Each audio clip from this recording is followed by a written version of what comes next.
what I tell the advisors when I meet with them every year when we do our annual conferences, they're really doing God's work here, working every day with their clients to help them to achieve their hopes, their dreams, their goals, security. It really is a very, very fulfilling mission that the advisors have. And being part of that is incredibly rewarding for me. And I really do take it seriously that what Wealthcare, our home office team, does is support these advisors in working with their clients to achieve these awesome outcomes.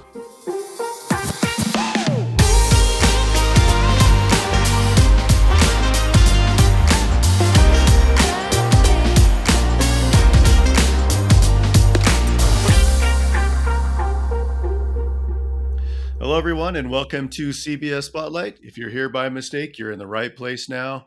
I'm Eric Alvarado, along with my guest host, Mr. Ted Hikes, and we are your friendly guides through this world of insurance and wealth management. Today, we're joined by Matt Regan, president of Wealthcare Capital Management and great CBS partner. Matt, welcome. Thank you for joining us. Great to be here, guys. Thanks, Eric. Matt, we're just going to jump right in here. I mean, the first thing that I would love to know is Wealthcare. That's a powerful name, and it combines, in my mind, kind of two aspects of life, wealth and well-being. How did that name come about, and what does it mean to both you and the employees at Wealthcare? Yeah, it's interesting. So the name, far predates my involvement with the firm. The founder of the firm, Dave Loper, really was a pioneer in the wealth management industry in a lot of different ways. First and foremost, he invented the whole notion of goals-based financial planning. He created the first piece of software, which was known as FinanceWare, which was based upon Monte Carlo simulations. And what it was used to do was to understand the likelihood of meeting the goals in the plan, those life goals that a client has. Alongside that piece of software, Dave built Wealthcare, which was his RIA. And I think, in Dave's world, the idea of, ensuring great client outcomes and not focusing on investment performance was all about the idea of, true wealth and the advisor's ability to take care of that true wealth. So for us today, it really is kind of an ethos that cuts across the organization. Our advisors are really our clients. We're a platform RIA that supports advisors, and they have their clients. And our software and our whole approach is about ensuring great client outcomes and great life outcomes for those clients. So I think that's what Wealthcare really means to us. Great response, Matt.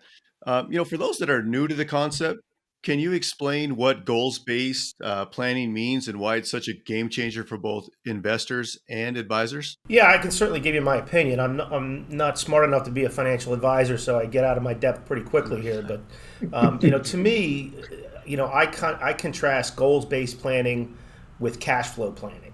And cash flow planning to me is really a top-down approach. And goals-based, therefore, is a bottom-up approach. And by top-down, typically with cash flow planning, you have clients that have plenty of money, and it's really just a question of how they're going to spend that money in retirement. Whether they're going to have some sort of legacy goal, or whether they're going to exhaust the money that they have. But you're really focusing on that top-down spending approach. Goals-based, on the other hand, is much more holistic and much more bottom-up. What do you want to do in life? What's important to you? Let's get those into the plan. Let's talk about, when do you want to retire? How much are you going to need in retirement? Creating goals in the plan that you want to meet from the bottom up. Let's start with the outcomes that are most important to you and to your non-CFO spouse, typically. That's also part of the conversation. Let's agree to prioritize those goals, and then let's see if we can make everything work to achieve those goals and track it on an ongoing basis.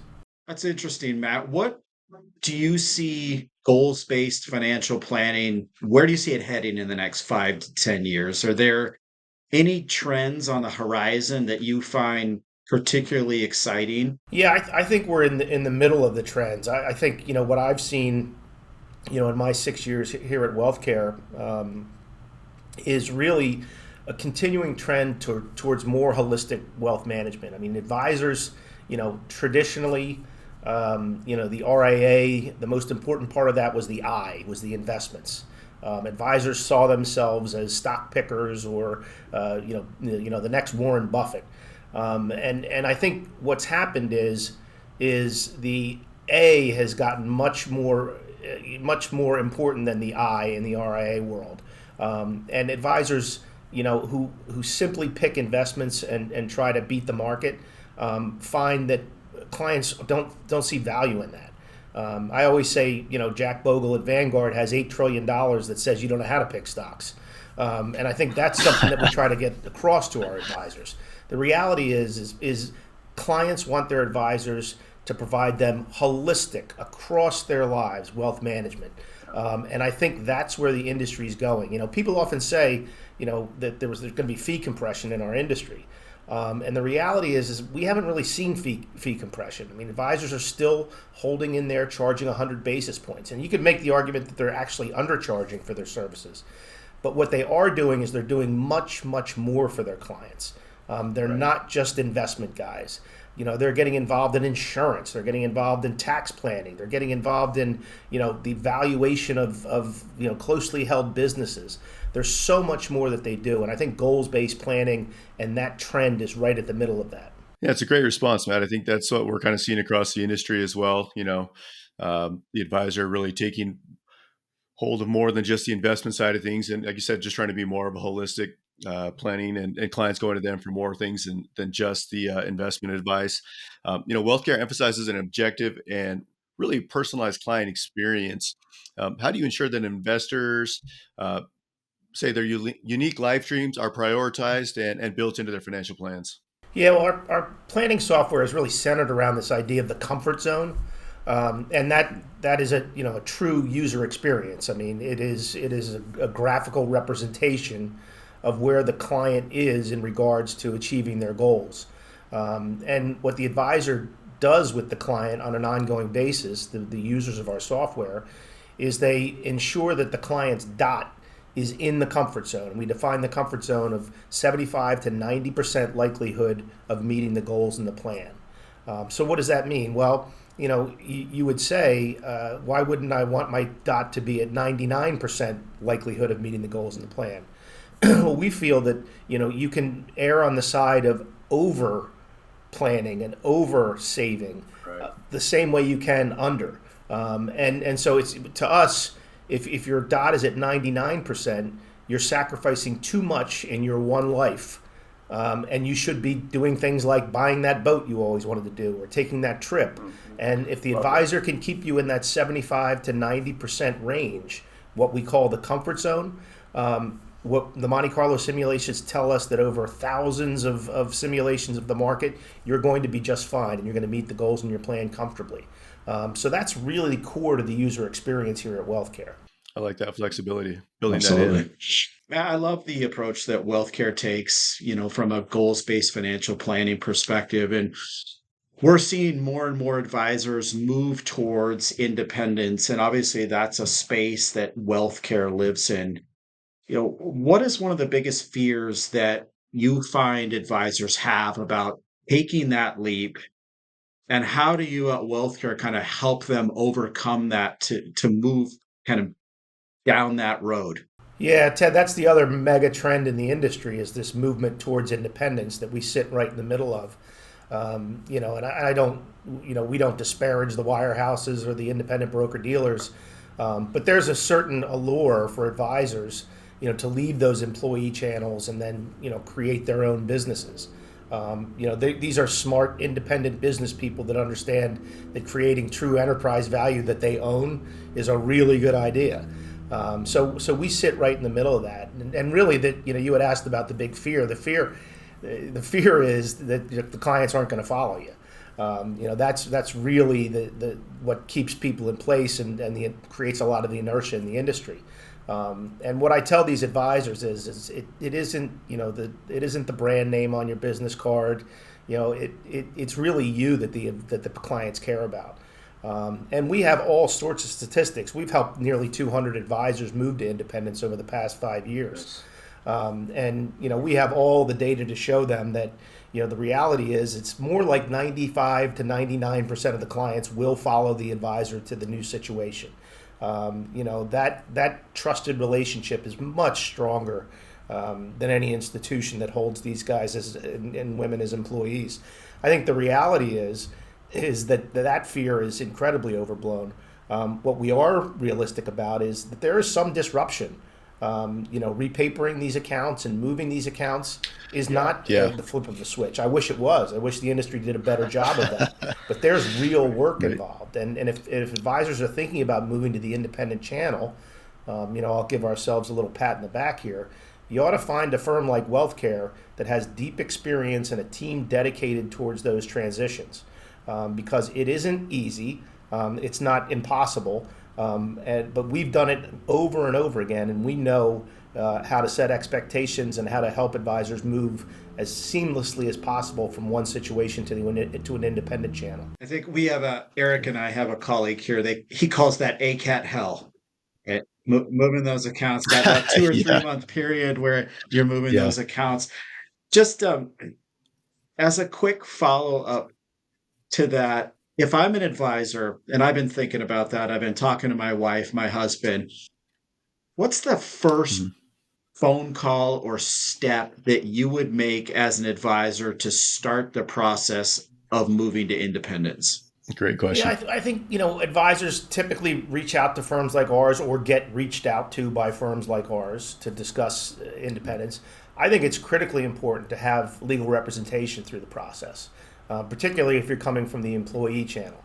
One of the things you have to figure out is whether your firm is a part of the broker protocol. What's that? The broker protocol are rules of engagement that member firms adhere to in order to ensure that advisors can move from one firm to another and do it in such a way that they're not stealing information or they're not doing anything underhanded. So firms like ours, like Wealthcare, we adhere to the broker protocol. So we play by the rules. Not everybody does. And there is risk in moving from one firm to the other if you break certain rules. You can't steal customer information. You can't reach out to your clients while you're still at the existing firm and tell them they have to move to the new firm. There's all sorts of rules around this. So I think finding legal representation, and we know lots of good lawyers who deal with this on a regular basis, is critical to the first step here. So Matt, great response. I mean, it really is a huge situation for clients when they try to move over, or advisors when they try to move over, right? There's so many moving parts and so many things they have to consider. Wealthcare offers a full suite of practice management services for advisors that really help with that transition. Can you share some examples of how these services have helped advisors really create a fulfilling career? Yeah, we pride ourselves in kind of the breadth of our offering, right? I mean, I always say to advisors that are thinking about transition, if you're just looking for the highest possible payout and a compliance officer that doesn't pay very much attention, there's places for you. We can point you in that direction. We're different in the sense that we try to provide, beyond just our software, a full suite of middle and back office services. So for instance, we run over 200 investment models for our advisors. We manage nearly $8 billion on their behalf. We get them out of the business of trying to pick investments and stocks and doing the investing. We handle the trading. We do compliance. We handle their billing. We provide them operational support. We have a marketing department that helps them with social media campaigns and with digital marketing campaigns, and even things like putting on events. So we try to provide these middle and back office services to the advisors. But we know we can't do everything well. We also have created what we call strategic alliance partners that we work with, and CBS is one of them. And CBS and our other strategic alliance partners fill holes that we can't take care of. For instance, when advisors come to us and say, I need help with deep insurance planning, high level insurance planning for my ultra high net worth clients, real designed bespoke casework for them, we turn to CBS for that in order to fill out our offering. We have other partners that do advanced tax planning and tax return prep. We have business valuation services. So we have a whole host of partnerships that we've got in place because we want to be the provider of best-in-class services to these advisors so they can answer the questions that their clients bring to them. I love that. Matt, I'm curious, what would you say is the most important skill or trait for a financial advisor really to cultivate in today's market, especially as many of them move towards independent practices? Yeah, I'll give you kind of a mealy-mouthed answer on that one. I think, the reality is advisors need to understand what they do best.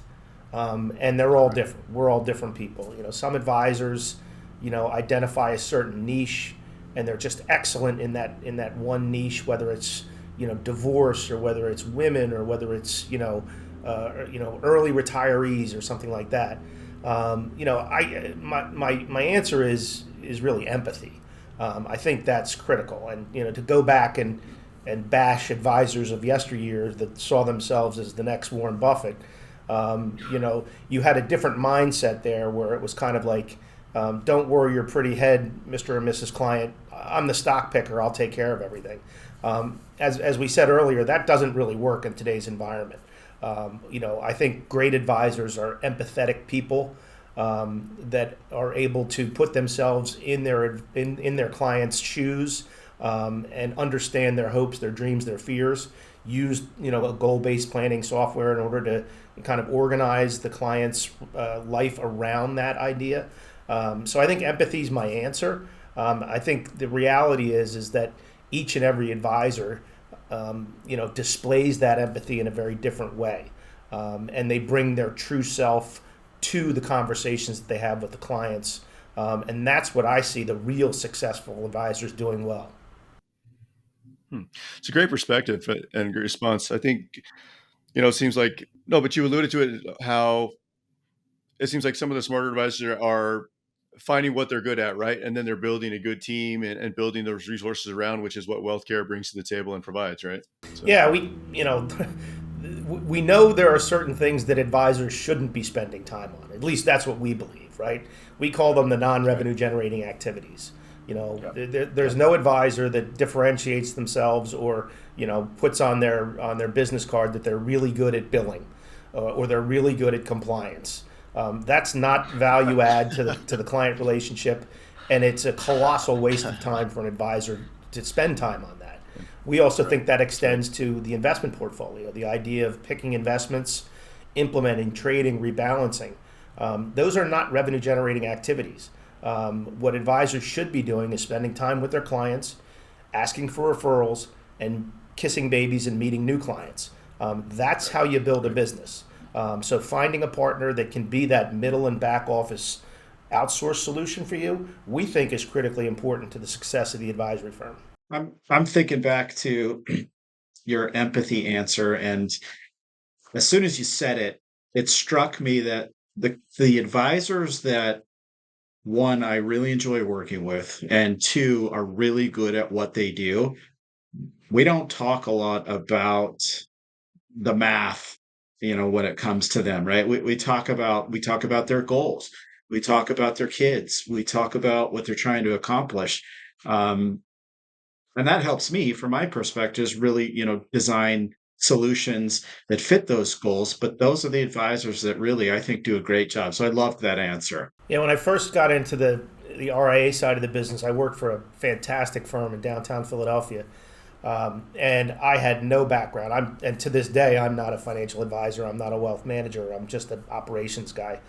And I think the reality is when I saw for the first time how these great advisors at my former firm dealt with their clients, it was just eye-opening to me.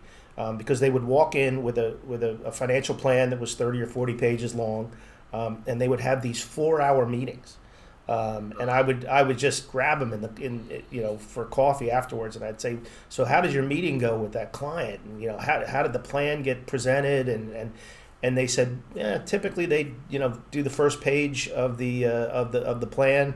Everybody would agree that everything's okay, and they'd spent 3 hours and 45 minutes talking about their kids. And that's what it, the light went on for me.